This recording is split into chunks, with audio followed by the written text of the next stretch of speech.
colocar essa invariância nesse termo, esse termo sozinho ele quebra a simetria de Gauge. E a quebra da simetria de Gauge vem exatamente quando eu derivar essa exponencial. Vai produzir um I é dI alfa. Esse I vai cancelar com esse I. Então, a variação de Gauge, vou colocar assim, a variação de Gauge do termo cinético, do psi barrado I, gama mi, dmi psi, é igual a justamente menos E dI alfa.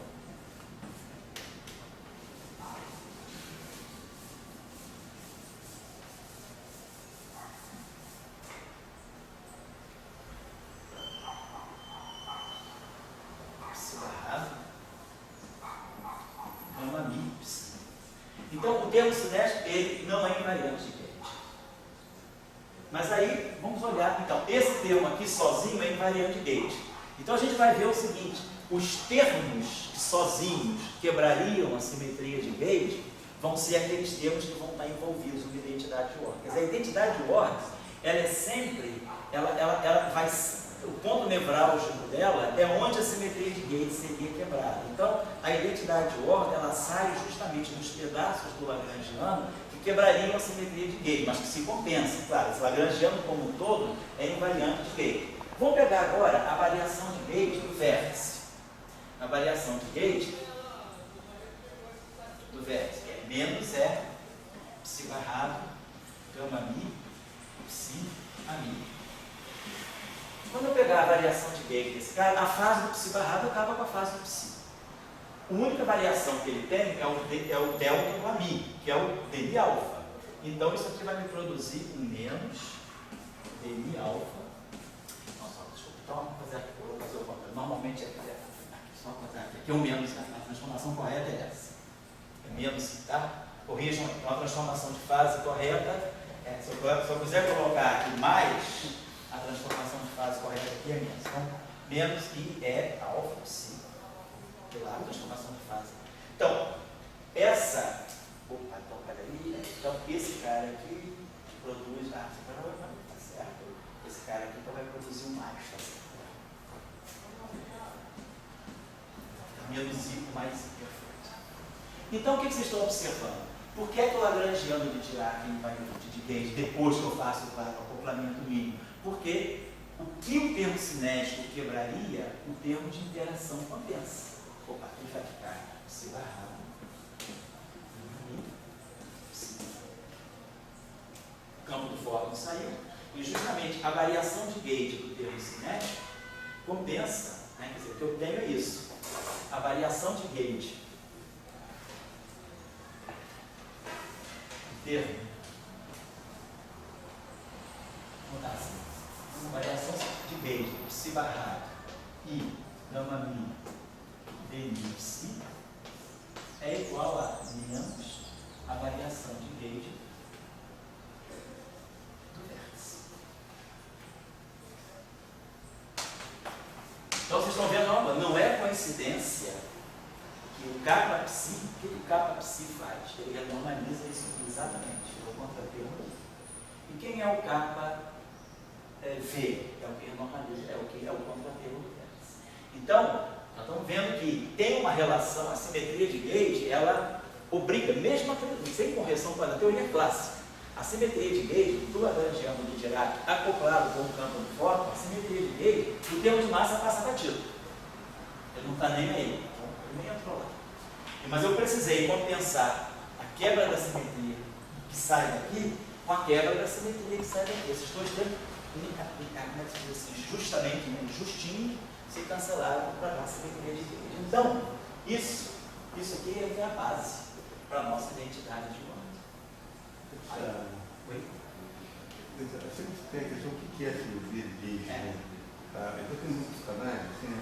Hoje em dia eu entro muito nesse canal assim, que você está criando seus chefes, campos, e aí você conecta uma parte física, propagação, com a outra do vértice. Isso é muito tosco. Porque essa simetria, isso vem antes dessa ideia que você pode colocar, de botar o spin, usar spin. Eu acho que você está primeiro conectando setores, por exemplo, você fez um conjunto de simetria que é conectar aquele primeiro você tem que Pode ser. Pode ser. Essa é uma maneira de interpretar também, claro. Eu digo uma maneira bem simples, não precisa fazer. A gente tem aquela estilo dos Aliás, primeira, que estudou muito tempo atrás, que são derivadas variantes. Sempre ficou naquela cabeça. Não, aquilo é uma construção muito. Não, mas tudo bem, mas sempre ficou desde aquela, até depois, como fosse interação, né? Eu quero criar uma interação, então bota a simetria de gauge. É uma maneira de fasear também, é uma questão mas eu de acho escola. que você quer conectar coisas diferentes. E aí você viu que uma encaixa na outra. Que é a ideia do cubinho, né? De você, quando faz esses cubinhos de grupo, você está querendo sempre gira uma coisa, gira outra, etc. E aí é isso aí, né? A primeira identidade de ordem que nós estudamos aqui, qual foi? Foi justamente mostrar que a autoenergia do fóton, aquele gráfico que dava a autoenergia do fóton, ele era transverso. A gente chamava esse gráfico aqui de Bimini, que tem um AMI e um ANI de capa. E o que a gente mostrava quando nós estudamos a primeira identidade, nós não sabia que isso aqui, Bimini, tem que ser igual a zero, ou seja, esse objeto é transverso. Da onde saiu isso? Saiu de uma identidade de ordem. Essa identidade de ordem saiu da onde? Saiu exatamente do gauge fixa. 1 sobre 2 alfa, dmi ao quadrado. Se eu fizer a variação de gauge desse termo, ele vai ficar 1 sobre alfa, dmi, está no mediano de alfa. Então, esse termo quebra a simetria de gauge. Então, como ele quebra a simetria de gauge, é dele que sai a identidade de ordem. E ele não tem compensador, porque ele é colocado aí para quebrar, porque ele é um termo de gauge fixo. Mas, então, as identidades de ordem, elas vão sair sempre conectando objetos que quebram a simetria de gauge. Ela é uma expressão da simetria de gauge. A identidade de ordem para nós, o papel dela é expressar a simetria de gauge da teoria renormalizada. Mas ela não expressa a simetria de gauge trabalhando justamente com os termos que não dão trabalho, que já são automaticamente invariantes de gauge. Termo de massa, esse termo não deu trabalho não. Ele é invariante de gauge. Então a identidade de ordem passa batida por ele. A identidade de ordem ela vai justamente caçar todos os termos que compensam com quais termos. Então os termos que se compensam para dar a simetria de gauge, esses são os termos que vão estar ligados com a identidade de ordem. Essa aqui é a filosofia da identidade de ordem. É tão simples quanto isso. Você pode depois botar no integral de caminho, derivar funcionalmente, mostrar que a derivada da função diversa é igual ao inverso do propagador. Tudo bem, isso tudo aí é efeito, tá? É fórmula, vamos colocar assim.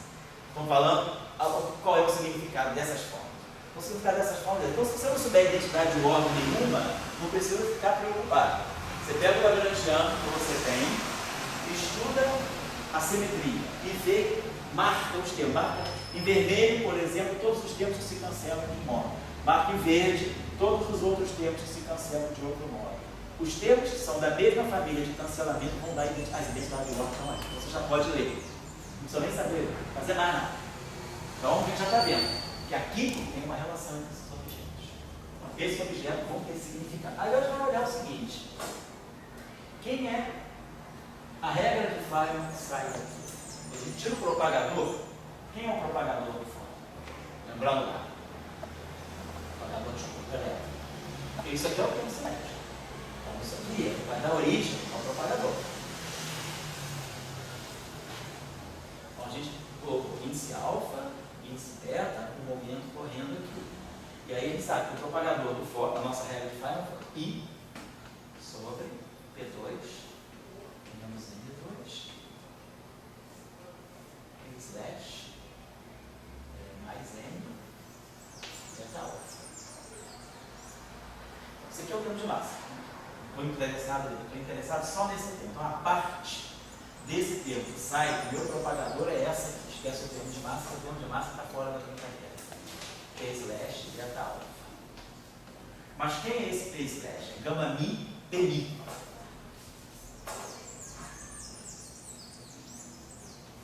Se é gama mi, botasse PMI. Gama mi, beta alfa. Vamos agora pegar a função de vértice. A gente pegou na QED a função de vértice, tá assim, ó. O fotinho está aqui em cima, aqui entra o alfa, aqui sai um beta, e aqui nós temos menos IR. regra de Feynman para esse vértice? Menos I é gama mi beta alfa.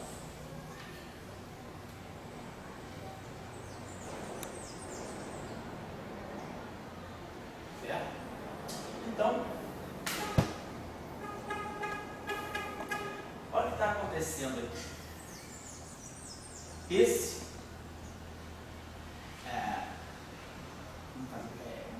que é o propagador, é o próprio propagador. Tá bom? Deixa eu apagar isso aqui, dá licença. Deixa eu apagar isso aqui. Vou botar isso aqui de outra forma. Isso aqui é um módico de colocação. Ou a gente pode escrever assim, né? É I1 sobre P slash, né? A parte que não depende da marca. Vamos botar aqui. Dá melhor deixar pra botar. Perdão. Vamos fazer o seguinte. É I P slash. Vou botar assim. I P I. Então, vou botar assim. P2, vou colocar nesse modo. Gama mi beta alfa. Então, o que nós estamos observando é que esse termo aqui, a estrutura na matriz gama aqui é a mesma, nós temos essa relação aqui, a matriz gama aqui está a mesma, então o I está o mesmo, temos aqui também o E. Né? Então, agora, temos essa parte aqui, isso aqui é o propagador. E aqui eu tenho esse TMI aqui. Se nós invertemos, isso melhor aqui, para ficar mais difícil o negócio para vocês. Se a gente multiplicasse, vamos dizer que a gente multiplicasse isso aqui. Se a gente multiplicar esse vértice pelo TMI, então se a gente pega esse vértice aqui, então isso aqui já está claro para nós, que essas duas coisas se cancelam. Porque nós temos aqui, então, a relação entre a função de vértice e o propagador, né? Essa parte cinética aqui.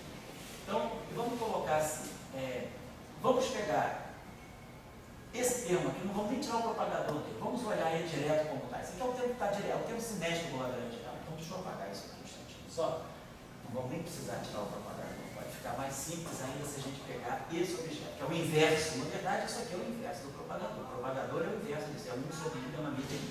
Vamos pegar esse termo aqui como o termo cinético do elétron. Então, o termo cinético ele é I, isso aqui é TMI, né? Gama I DMI é TMI. Então, isso aqui é gama mi, gama mi TMI. Então, isso aqui eu vou colocar, isso aqui é gama mi beta alfa. Mas eu queria dizer, então, isso aqui seria o inverso. Vamos trabalhar exatamente como que está, então já estou botando os passos de momento, vamos começar esse gama mi TMI. Então, o que a gente observa é que esse termo aqui está ligado justamente à parte cinética do elétron, ele tem a triléptica, que é uma constatação, ele tem essa relação com a função de vértice. Ou seja, se eu multiplicar a função de vértice por TMI, eu vou ter uma relação muito clara. Basicamente vai ser isso aqui, claro, a menos do fator menos I do E. Então, ou seja, eu posso pensar o seguinte, que o vértice, vamos pensar assim, a função do vértice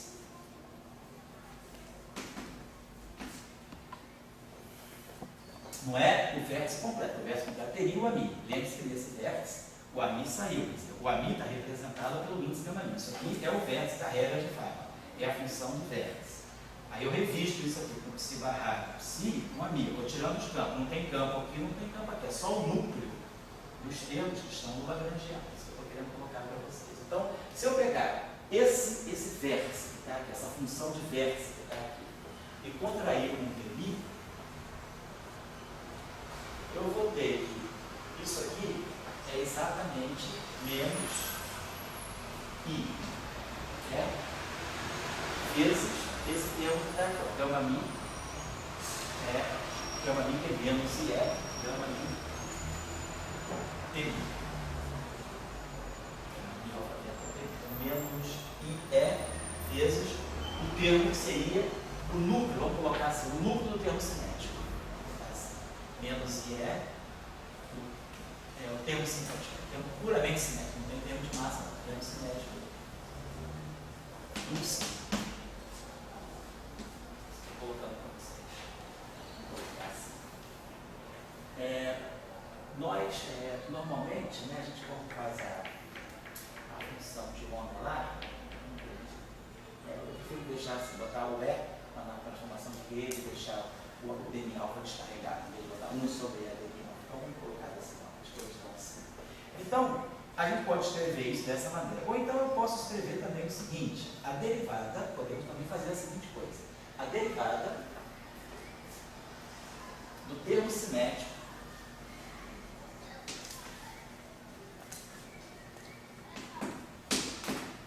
em relação ao momento TI, ele vai em relação a TI, claro, vai dar a mesma coisa. A derivada do termo cinético em relação a TI me dá em gama mi, me dá esse gama mi aqui.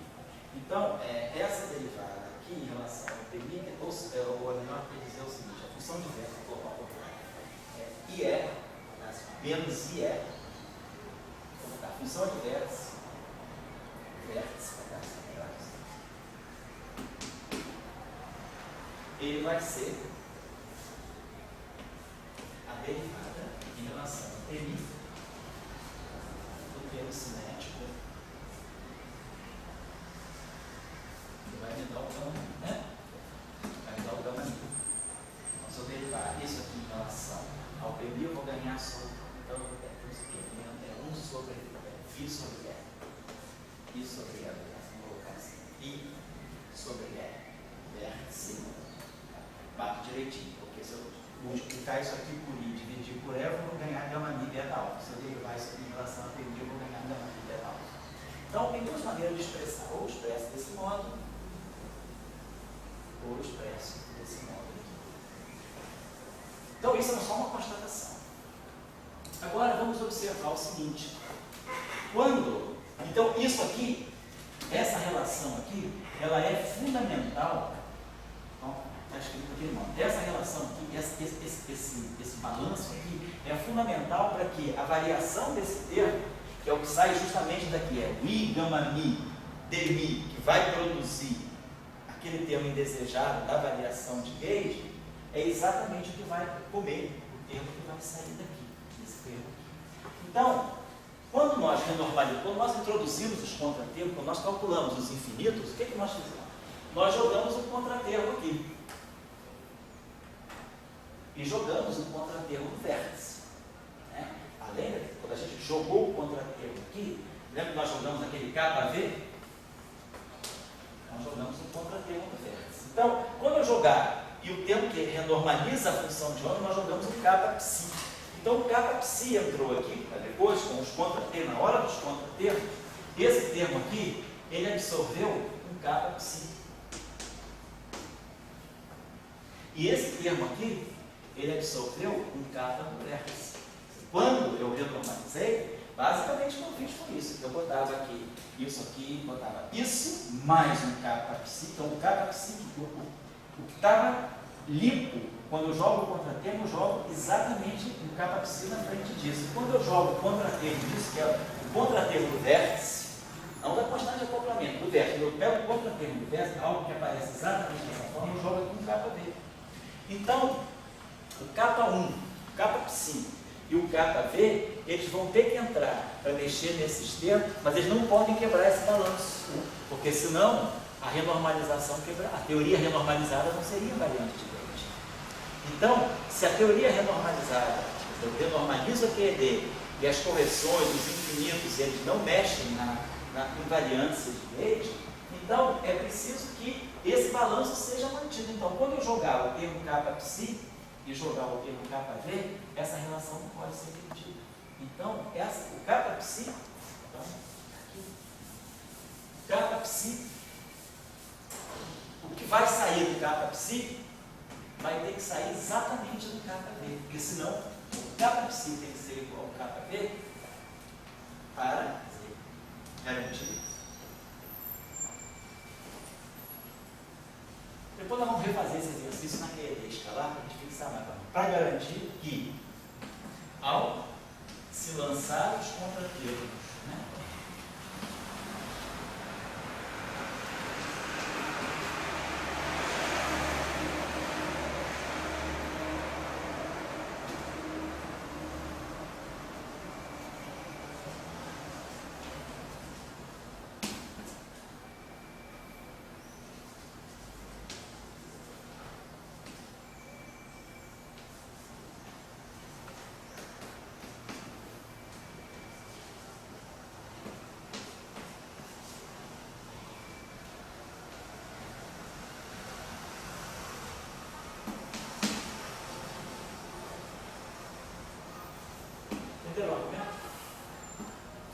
simples isso.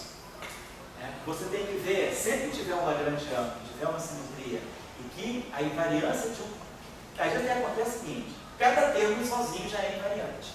Então, muitas vezes, simetria global, normalmente é assim, cada termo sozinho já é invariante. Quando a simetria é local, termos que têm derivada precisam ser compensados por termos que têm acoplamento, porque justamente o papel da derivada covariante é introduzir o campo de Gauge para matar aquilo que viria da parte cinética. Então, sempre que tiver uma simetria local, nós vamos descobrir no lagrangiano pedaços separados cujas variações de Gauge se compensam. Não precisa ser só dois termos, eu posso ter simetria, eu posso ter identidade ótica com três termos também. Eu posso, às vezes, precisar de três termos para se cancelarem mutuamente as variações de Gauge.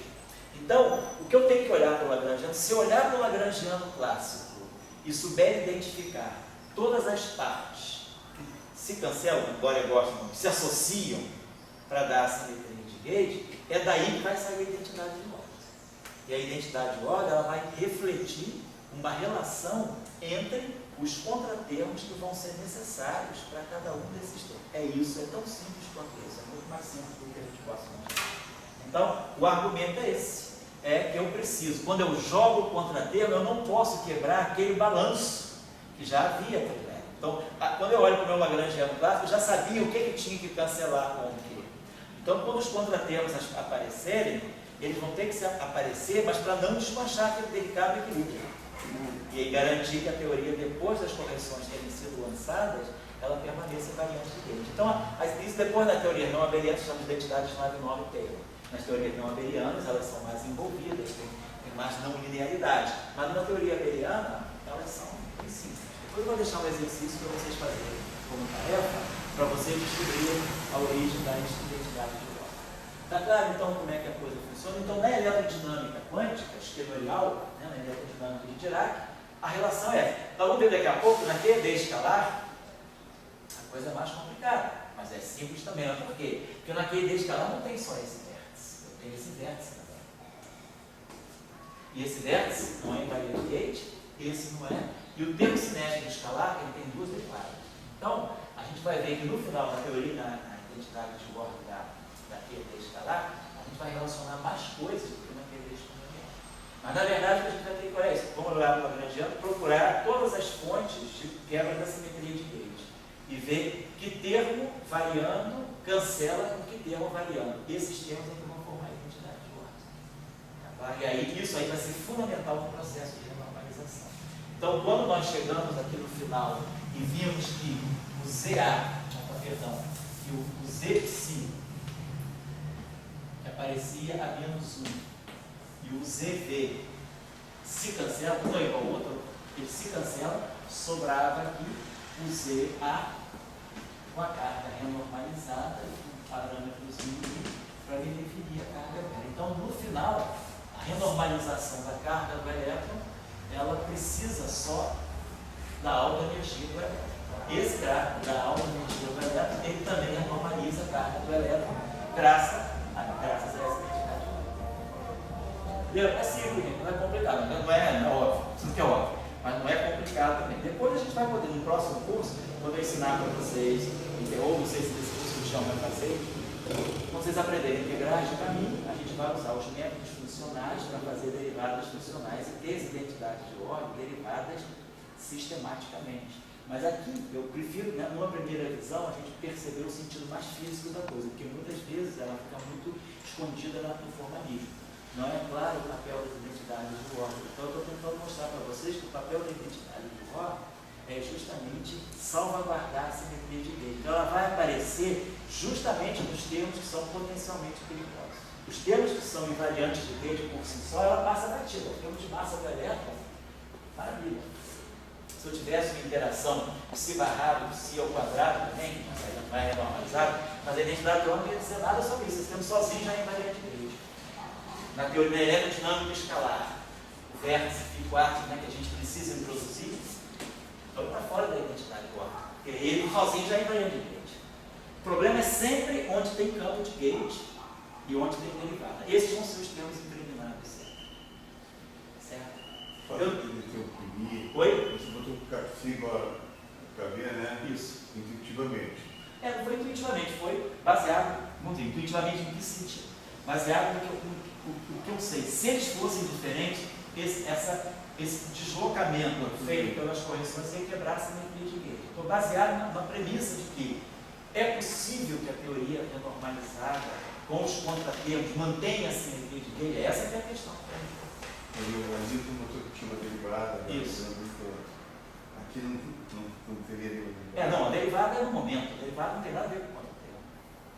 Estou derivando em relação ao momento, não estou derivando. O momento não se renormaliza. Estou indo lá, mais isso. Dá para ver, não tendo aquela relação entre eles, não é tão direta, botar assim para possível que eu vi. Você não precisa nem fazer aquilo, aquilo que eu fiz só para mostrar uma relação. Não precisa fazer nada daquilo, você pode olhar aqui. Esse termo e esse termo. O PMI é o DMI, é aqui que está o DMI alfa. E aqui o DMI alfa é o MI. Então, esse termo aqui ele tem que bater exatamente. O que você shiftar isso, você tem que shiftar isso para manter esse equilíbrio. É esse equilíbrio que dá invariância de Gauge, é isso que eu estou dizendo. Ok. É só isso. Mas daí você tirou Kpsi igual KB. Isso. E a pergunta que você se não poderia ter algum momento, alguma relação, Kpsi igual KB vezes P2. Entendi, sei. Não, porque as constantes que definem os contratermos, elas são completamente independentes. Não, elas são constantes numéricas, elas só dependem de números e de parâmetros. P2, ela só depende de números. Vamos dizer, a filosofia da regularização dimensional. Ela não depende de momento. Essas constantes capas de renormalização, elas dependem de quê? Do E2. Então, depende da constante de acoplamento, podem depender da massa e podem depender. E dependem também do I. Quando eu calculo E, eu calculo MI. Então, ela vai depender dessas grandezas. Vai depender também do cutoff, depende do epsilon. As constantes de renormalização, elas dependem dos parâmetros, tem números, podem ter números π, né, que sempre aparece, e tem parâmetro, né, que depende do parâmetro da dimensão extra, né, da regularização. Aqui é o cutoff, confundo isso aqui que não é infinito. Ele é infinito por causa disso, tá bom? Então, esses parâmetros são meramente numéricos. Tá? Numéricos eles são, esses coeficientes são paramétricos e numéricos. Tá? Claro, eu não estou dizendo que essa é a melhor forma de fazer identidade de ordem. Por exemplo, se eu tivesse que ensinar a identidade de ordem para quem não sabe integral funcional, a melhor maneira que eu achei é perceber essa discussão. Da onde sai a invariância, da onde quebraria esse simetria de Gauge, você tem que cuidar disso. Se vocês forem olhar no livro, dá que não é feito assim, de uma maneira mais elegante. Né? A elegância é uma coisa que vem sempre depois. Né? Primeiro você tem que ter charme, depois elegância. Né? Então, estou dando a vocês o caminho do charme, que a Aline já tem que entender. Então, o caminho do charme, depois vira o caminho da elegância. Né? A elegância é a última coisa. A gente só vira elegante quando tem 60 anos. No nosso caso, né, Maria, estamos ficando elegantes. No momento, a gente luta a vida inteira para ter um certo charme. Charme no sentido do sex appeal, né? O charme é um charme, né? Uma pessoa charmosa, uma pessoa interessante. Então, eu estou dando a vocês o caminho de se tornarem interessantes, depois, no final, a elegância vai ser a integral funcional, também não existe, né? Também não converge, é tudo uma mentira danada que a gente pega. É uma manipulação simbólica tão grande quanto os sacerdotes egípcios manipulavam os hieroglifos. É a mesma coisa, é uma outra forma de trabalhar com hieroglifos, é trabalhar com um monte, tudo não existe, mas todos aqueles símbolos se combinam para reproduzir uma realidade que existe. As pessoas em física podem não gostar muito disso, mas a verdade é essa. Né? Quem é que sabe que a integral de caminho converge? Né? O limite abeliano, o limite euclidiano, tudo bem, haja computador para calcular aquelas funções de partição, né? Mas a gente sabe manipular com símbolos. Tá bom? O que é os sacerdotes? Vamos lá, vamos dar um intervalinho agora, e os sacerdotes também comem. Então são 10 para as 6, 6 e 10 a gente retoma aqui para a próxima missa. Até já.